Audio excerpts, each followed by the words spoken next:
My real estate team will do $2 million in commission this year. We have brand new agents breaking $100,000 of income their first year, and I've been training agents for 10 years. These are the 6 things I've seen that every top producer has in common. Number 1, they go deep, not wide. I had an agent on the team, Ian, and he would make more phone calls, sit more open houses, do more door knocking than anybody else on the team combined. At one year, he had over 11,000 cold calls, and guess what?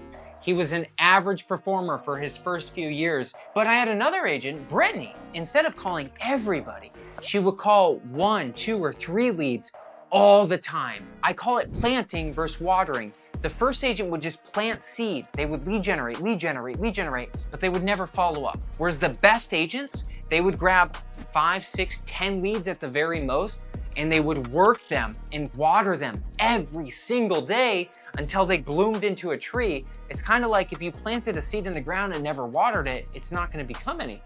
So you're better off planting a handful of leads, watering them, closing them, and then moving to the next.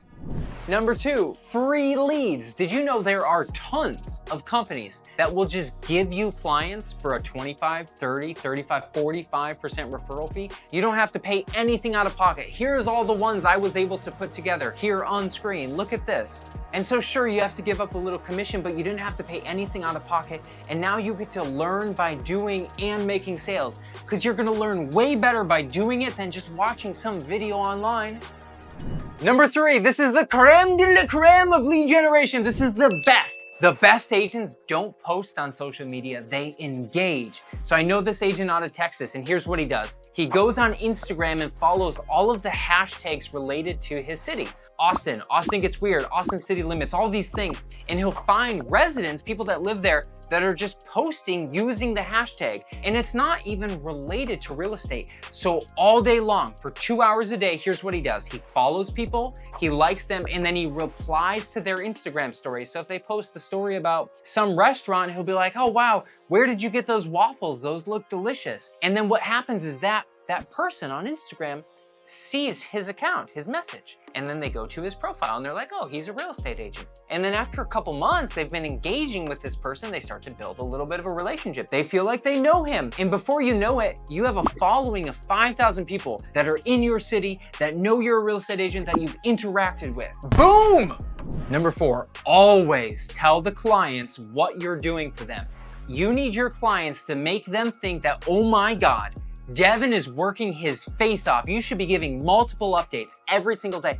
Even if you have nothing to update on, it's, hey, this is where we're at. This is how many showings. This is what they said. Hey, I'm following up. These are the next steps. This is what we're working on. I saw these sales. It doesn't matter, but they found, there was a whole study around this. The people that produce the best work, they don't get the most recognition. The people that get the most recognition and praise are the people that do the best job of communicating how much they've accomplished. So you could actually work less and tell your client that you're working more and update and communicate with them more, and they're gonna think you're doing a better job, regardless if you are or not. Number 5, those alphabets behind your name, the GRI, the MRP, the SEXY, none of it matters. The clients don't care ever if you're a military relocation professional or an accredited by. Stop spending money, call your leads and follow up better. You will make way more money than buying any of that crap. Side note, it doesn't mean you shouldn't be learning about this stuff in the law, but don't worry about the certificates, it doesn't matter.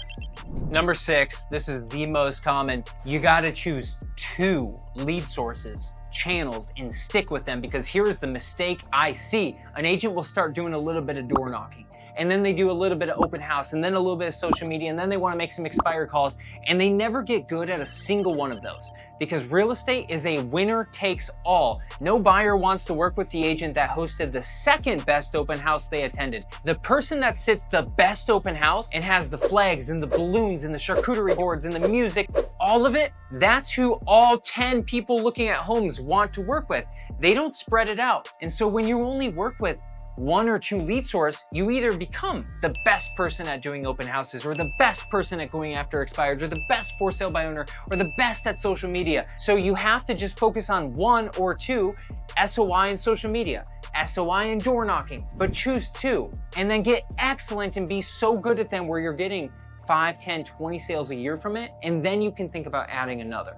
Number 7, and this is a little deep, I call it my solutions matrix. Sometimes I'm faced with a problem that I don't know how to solve, or there's a lot of solutions and I'm not sure what direction to go. So what I do is I articulate my problem in very clear words. What is the actual problem I'm facing? And so for example, let's say I'm not getting enough sales. What is my problem? Well, my problem is I don't have enough leads to talk to sell to. It's like, okay, that's my problem. Then I write down every single possible solution I can think of. I'll spend 10 minutes just writing down solution after solution after solution until I have a list of 1, 5, 10, 20 different things that might solve the problem. And then I'll work backwards and I'll start crossing off the ones that are the worst. And usually I'll end up with just 1 or 2 things that I realize are the best solution to my problem. So if I have this weird escrow issue, I'll sit down with an agent and I'll go through and I'll be like, okay, what are all the options we have? We can cancel, we can negotiate more, we can just cave in and say, we'll cover this cost.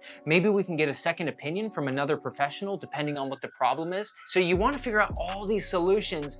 And then once you're looking at all of them, you can be like, oh, you know, that one seems to be the most logical next step. If you like this video, subscribe and drop me a comment and let me know which one of these 7 things was most impactful to you. If you want to hear more about something, leave a comment and I'll talk about that topic next week.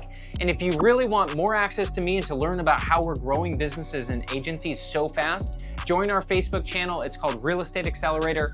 It's free. Aloha.